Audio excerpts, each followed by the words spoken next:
बिस्मिल्लाहिर्रहमानिर्रहीम। अस्सलाम वालेकुम। रात के जो ही 12 बजते मेरा शोर सहन में दायरा लगाता और मेरी सास की आंखों पर काली पट्टी बांधकर उसे वहां बिठा देता और खुद दायरे के गिर्द चक्कर लगाता। फिर सुबह होते ही घर में ढेरों पैसे आ जाते। मैं बड़ी हैरान होती। एक दिन सास की तबीयत खराब थी तो मैंने सास के कपड़े पहने और वही काली पट्टी अपनी आंखों पर बांधकर उस दायरे में बैठ गई।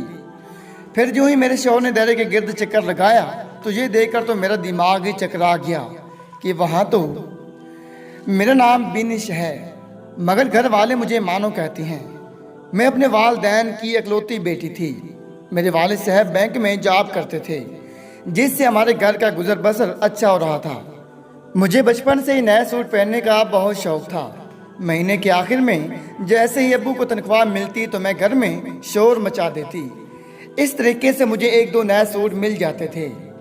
माँ की निस्बत अब्बू मुझसे ज़्यादा प्यार करते थे। अम्मी जब भी मुझे कुछ उल्टी सीधी कहती तो अब्बू ने मना कर देते और कहते मेरी मानों को कुछ ना कहा करो, क्योंकि इस दुनिया में मानों के अलावा हमारे पास है ही क्या। घर में हम 4 अफराद रहते थे, मैं, मेरी अम्मी और फुफू आसिया। शादी के 3 माह बाद ही मेरी फुफू को बदसूरत कहकर तलाक दे दी गई थी। मुझे आज भी याद है, जब मैं 5 साल की थी तो एक दिन मैंने देखा कि मेरी फुफू कमरे में अकेली बैठकर रो रही थी। मैं उनके पास गई और पूछा, फुफू आपको किसने मारा है? तो मेरी फुफू आगे से मुस्कुरा दी और कहने लगी, मानो बेटा, अल्लाह तुम्हारे नसीब अच्छे करे। तलाक के बाद घर में जो भी रिश्ता आता फुफू को देखते ही इनकार कर देते, क्योंकि फुफू का रंग थोड़ा सा सांवला था और नए नक्श भी दरमियान नहीं थे। जब 5-6 रिश्ते वालों ने इनकार किया तो मेरी फुफू ने अब्बू से कहा, मैंने शादी नहीं करनी, मुझे आप बस 2 वक्त की रोटी दे देना, इसके अलावा मैं आपसे कभी कुछ नहीं मांगूंगी। अब्बू ने फुफू के सर पर हाथ रखा और कहा, बहना, तुम्हें कभी किसी चीज़ की कमी नहीं आने दूंगा। लेकिन अम्मी को फुफू एक आंख ना पाती थी, वो सारा दिन उससे काम करवाती। मैं अक्सर अपना खाना लेकर फुफू के पास चली जाती और फुफू के साथ ही खाती। घर में फुफू वो वाहिद थी जिससे मैं हर बात शेयर करती थी। जब भी अब्बू मेरी बात ना मानते या मेरी कोई फरमाइश पूरी ना होती तो मैं अम्मी की बजाय फुफू से कहती। फुफू जो ही अब्बू से कहती तो अब्बू उनकी बात मान लेते थे। मुझे पढ़ाई में शुरू से ही बहुत शौक था। जब मैंने मैट्रिक पास कर ली तो अब्बू ने मुझे आगे पढ़ने से मना कर दिया और कहा कि दुनियावी तालीम हासिल करने से बेहतर है कि अब तुम अपने दीन के बारे में कुछ सीख लो। हमारे मोहल्ले में एक मदरसा था जहां मैं पढ़ने लगी और 2 साल के अंदर ही अंदर मैंने कुरान मजीद हिफ्ज़ कर लिया था। फिर साथ ही साथ मैंने सिलाई कढ़ाई भी सीख ली थी। फिर एक दिन अचानक अम्मी को दिल में दर्द शुरू हुआ तो हम उसे अस्पताल ले गए, लेकिन दर्द इतना शदीद था कि अम्मी की बर्दाश्त से बाहर हो गया था। डॉक्टर्स ने बहुत कोशिश की, लेकिन अम्मी जान की बाजी हार गई और हमेशा हमेशा के लिए हमें रोते बिलखते छोड़कर चली गई। मेरी ज़िंदगी में ये हमारे घर में पहली मौत थी जो मुझ पर क़यामत बन कर आई थी। अम्मी की वफ़ात के बाद अब्बू भी टूट चुके थे। पहले अब्बू घर देर से आते थे, लेकिन जब से अम्मी की वफ़ात हुई थी अब्बू घर जल्दी आ जाया करते थे। अब मैं भी जवान हो चुकी थी, मेरे लिए अब रिश्ते आना शुरू हो चुके थे। एक दिन मैं रात को ड्रामा देखती रही और पता ही ना चला रात के 3 बज गए। टाइम देखते ही मैं फ़ौरन सो गई, क्योंकि मुझे सुबह सवेरे उठकर अब्बू के लिए नाश्ता भी बनाना था। सुबह अब्बू ने मुझे नमाज पर उठाया। मैं उठ तो गई, मगर मुझे नींद बहुत ज़ोर की आ रही थी। एक तो मैं रात को देर से सोई थी, दूसरा मेरे जिस्म में बहुत दर्दें शुरू हो गई थीं। मैंने जल्दी से नमाज पढ़ी, फिर अब्बू के लिए नाश्ता तैयार किया। अब्बू नाश्ता करने के बाद गुस्ल करने चले गए और मैं उनके कपड़े प्रेस करने लगी। अब मेरा दिल कर रहा था कि अब्बू के जाते मैं फ़ौरन सो जाऊं। अब्बू जैसे ड्यूटी पर गए, मैंने दरवाज़ा बंद किया और बेड पर लेट गई। अभी मैं बेड पर लेटी ही थी कि कब मैं नींद की वादियों में गुम हो गई, महसूस ही ना हुआ। अभी मैं मुश्किल से 1-8 घंटे सोई थी कि मेरी आंख बाहर से आती खुट-खुट की आवाज़ से खुल गई। मैंने बाहर निकलकर देखा तो मेरी पड़ोसन और फूफू आपस में कोई बात कर रही थी। जब मैंने कान लगाया तो महसूस किया कि मेरे बारे में ही बात हो रही है। मैं थोड़ा सा दरवाजे के करीब चली गई तो मैंने सुना हमारी पड़ोसन फूफो से कह रही थी कि मानो 17 साल की हो गई है, इसकी जल्दी से शादी कर दें। ये सुनते ही फूफो खामोश हो गई। मैंने चप्पल पहनी और बाहर को जाने लगी थी कि मुझे अपने जिस्म में शदीद दर्द और चिमटियाँ सी रेंगती महसूस हुई। मैंने जल्दी से गुस्ल खाने का रुख किया और नहाकर बाहर आई, वरना जिस्म के दर्द ने हालत ख़राब कर दी थी। मैं हिम्मत करती बाहर आई तो नज़र फूफो पर पड़ी जो किचन में चाय बना रही थी। मैंने फूफो को बताया कि मेरे जिस्म में दर्द और अकड़न है, तो फूफो परेशानी से बोली, बेटी तो फिक्र ना कर, मैं तेरे अब्बा को कह दूंगी, वो शाम को वापस आते हुए तेरे लिए दवा लेते आएंगे। अब तू चाय पी और सो जा। मैंने तुम्हें कितनी दफ़ा मना भी किया है कि रात देर तक ड्रामे ना देखा कर, क्योंकि नींद ना पूरी होने से 100 बीमारियां लग जाती हैं। मैंने उनकी इस बात पर सर हिलाया और चाय का कप पकड़कर चाय पीने लगी। मैं चाय पीकर अपने कमरे में जाने ही लगी थी कि अचानक दरवाजे पर ज़ोर ज़ोर से दस्तक हुई। मैंने दरवाज़ा खोला तो सामने एक औरत खड़ी थी। अंदर दाखिल होती उसने मेरे सर पर हाथ फेरा और कहने लगी, माशाअल्लाह, अब तो तुम जवान होगी हो। मैं उस औरत को हैरानी से देखने लगी क्योंकि मैंने उसे पहली बार देखा था।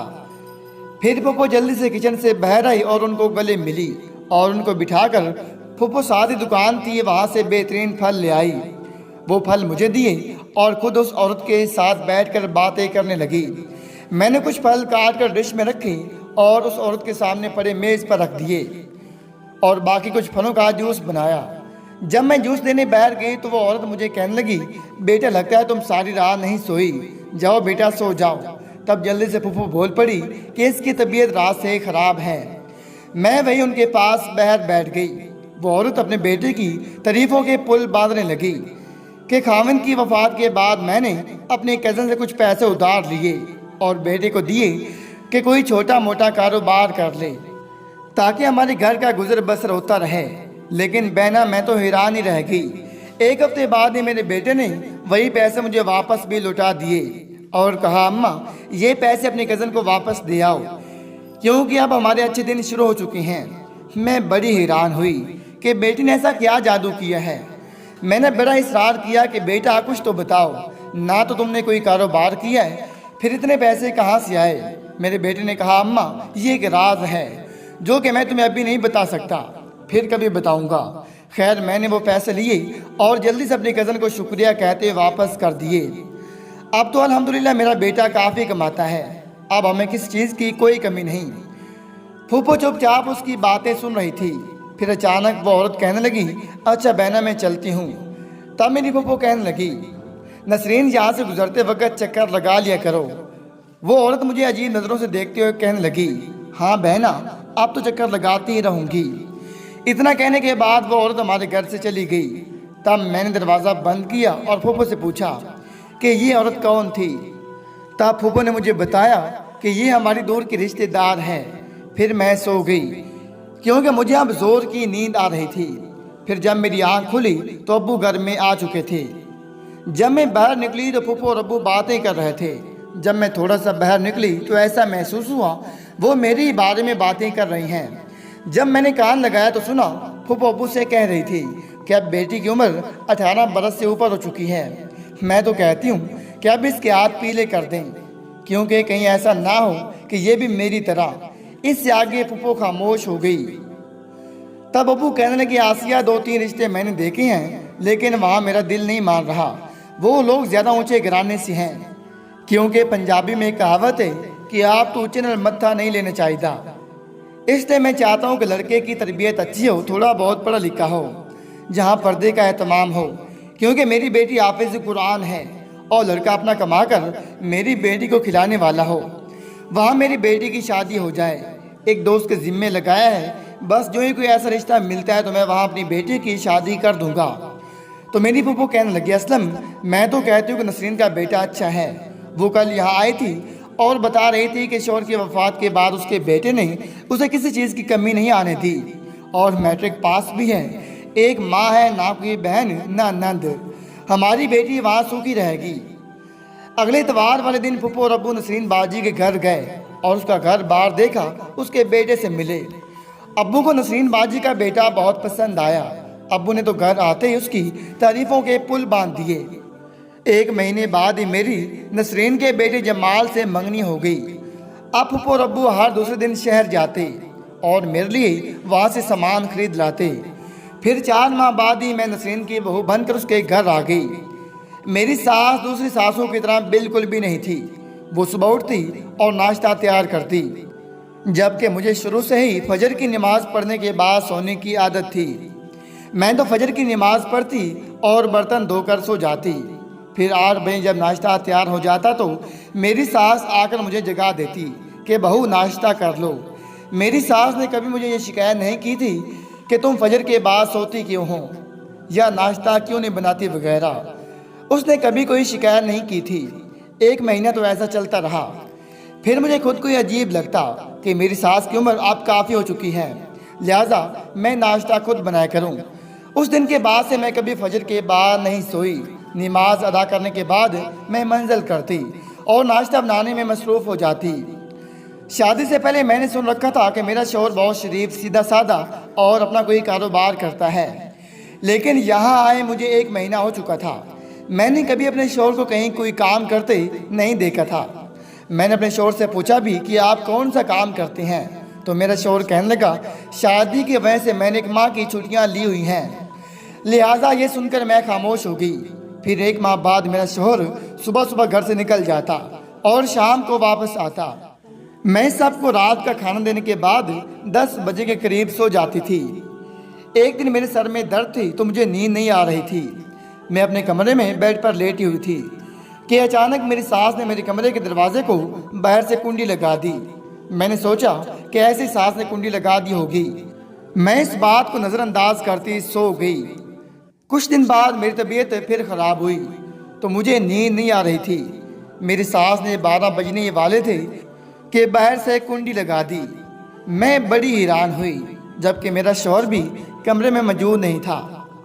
मैंने खिड़की खोली और बाहर से देखा तो हक्का बक्का रह गई, क्योंकि मेरे शौहर ने सहन में एक बड़ा सा दायरा लगाया और उसमें कुर्सी रखी। फिर एक काली पट्टी लेकर मेरी सास की आंखों पर बांध दी और उसको वहां पर बिठा दिया। फिर साथ में एक बड़ा सा बर्तन पानी से भर कर रख दिया। 40 मिनट तक मेरा शौहर उस दायरे के गिर्द चक्कर लगाता रहा। जब 40 मिनट गुजरे तो मेरे शौहर ने सास की आंखों से वो काली पट्टी उतार दी और वो बर्तन उठाया जो कि काफ़ी वजनी लग रहा था, वो किचन में रख दिया। मैं ये सब कुछ देख रही थी। फिर मैं जल्दी से सो गई ताकि उनको पता ना चल सके कि मैं उनको देख रही हूँ। मैं ये सोच कर जल्दी से सो गई कि सुबह जल्दी से उठकर उस बर्तन में देखूंगी कि उसमें ऐसा क्या था।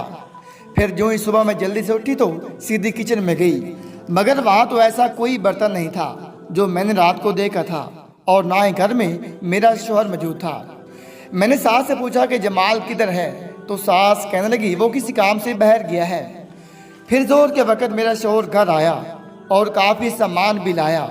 मैं सारा दिन सोचती रही कि उस बर्तन में ऐसा क्या था और मेरे शौहर ने मेरी सास की आंखों पर काली पट्टी बांधकर उस दायरे में क्यों बिठाया था। यही सोचते सारा दिन गुजर गया। फिर रात को मैं जानबूझकर जागती रही, लेकिन आज मेरा शौहर भी कमरे से ना निकला और ना ही मेरी सास ने बाहर से कोई कुंडी लगाई। पता नहीं कब मेरी आंख लग गई, पता ही नहीं चला। अगली रात मैं फिर नींद की एक्टिंग करती रही, मगर जो ही 12 बजे मेरा शौहर बड़े आराम से उठा और बाहर चला गया। फिर कुछ ही देर बाद मेरी सास ने भी बाहर से कुंडी लगा दी। मैं फिर खिड़की से सारा मंजर देखती रही। ठीक पहले की तरह मेरे शौहर ने सास की आंखों पर काली पट्टी बांधी और उसको इस दायरे में बिठा दिया। फिर 40 मिनट तक दायरे के गिर्द चक्कर लगाता रहा। अब मेरे लिए ये एक राज बन चुका था जो कि मुझे हर हाल में जानना था। मैं सारा दिन यही सोचती रहती कि कैसे इस राज का पर्दाफाश करूं।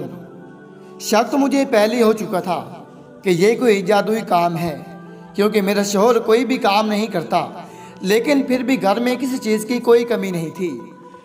एक दिन मैंने ऐसा किया कि सास को जब मैं दूध देने गई तो मैंने नींद की दवा मिला दी, जिसको पीने के बाद मेरी सास नींद की आगोश में चली गई। मैंने जल्दी से सास के कपड़े पहने और सो गई। फिर रात को मेरा शौहर उठा और बाहर किचन में बर्तन लेने चला गया। तब मैं भी जल्दी से उठी और सास के कमरे को कुंडी लगाई और सहन में लगे दायरे में पड़ी कुर्सी पर बैठ गई। मेरे शौहर ने वो बर्तन मेरे पास रखा और नीम ऊंची आवाज में कुछ पढ़ना शुरू कर दिया। जो ही वो अल्फाज मेरे कानों पर पड़े मैंने इस्तग़फ़ार पढ़ा, क्योंकि मेरा शौहर कह रहा था नाउज़ बिल्लाह मैं अल्लाह पर यकीन नहीं रखता। ये अल्फाज तो काले इल्म के लिए बोले जाते थे, क्योंकि एक दिन दरस में बाजी ने मुझे बताया था कि फ़लाँ फ़लाँ अल्फाज काले जादू के लिए बोले जाती हैं, और जो शख्स भी काला जादू करता है वो काफिर हो जाता है, और काला जादू 2 मिनट में या 2 दिन में अपना असर दिखा देता है, क्योंकि इसके पीछे शैतानी ताकतें होती हैं। फिर जो ही मेरे शौहर ने दायरे के गिर चक्कर लगाया, मुझे पता नहीं क्या हुआ, एकदम पीछे से किसी ने ज़ोरदार धक्का दिया तो मैं कुर्सी से नीचे गिर पड़ी। मेरे शौहर ने जल्दी से चक्कर ख़त्म किया और मुझे उठाते हुए कहने लगा, अम्मा क्या हुआ है? मगर जो ही उसने मुझे देखा तो हक्का बक्का हो गया, उसके माथे पर पसीना आ गया। फिर उसने ज़ोरदार थप्पड़ मेरे मुंह पर मारा कि तुम यहाँ क्या कर रही हो, अम्मा किधर है? मैंने कहा कि मैं तुम्हारे इस अमल के बारे में जान चुकी हूँ और मुझे ये भी पता चल चुका है कि ये दौलत कहाँ से आ रही है। मेरे शौहर और मेरी सास मिलकर दोनों काला जादू करते थे, और रही बर्तन की बात तो उसमें वो नहर से पानी लाकर उस पर काला जादू करते थे, जो कि 2 मिनट के अंदर ही अंदर किसी न किसी चीज़ में तब्दील हो जाता था। और सुबह होते ही मेरे शौहर उस चीज़ को मार्केट में बेच देता, जिससे उसे ढेरों पैसे मिल जाते थे। सुबह होते ही मैं अपने मेके चली गई और सारी बात अब्बू को बताई। अब्बू ने यह सुनते ही कहा कि मेरी बेटी किसी काफिर के साथ नहीं रह सकती। फिर अगले ही दिन अब्बू ने तलाक का पैगाम भिजवा कर मेरी तलाक ले ली। अब्बू ने अपने एक दोस्त के जिम्मे लगाया था कि कोई अच्छा सा रिश्ता तलाश करें। 2 माह बाद ही अल्लाह ने मेरे लिए फैज़ान का रिश्ता भेजा, जो कि एक दीनदार लड़का था। मैंने फ़ौरन हाँ कर दी। अब फैज़ान के साथ मेरी शादी को 2 साल हो चुकी हैं और अल्लाह ने मुझे एक प्यारा सा और नन्हा सा एक बेटा दिया है। फैज़ान स्कूल में एक टीचर है, वो स्कूल में बच्चों को पढ़ाने चला जाता है और मैं सारा दिन अपने नन्हे बेटे के साथ खेलती रहती हूँ। और अब मैं अपनी ज़िंदगी ऐसी खुशी गुजार रही हूँ। आपसे गुजारिश है कि मुझे लाजमी बताएं, मैंने तलाक लेकर सही किया या मुझे जमाल के साथ ही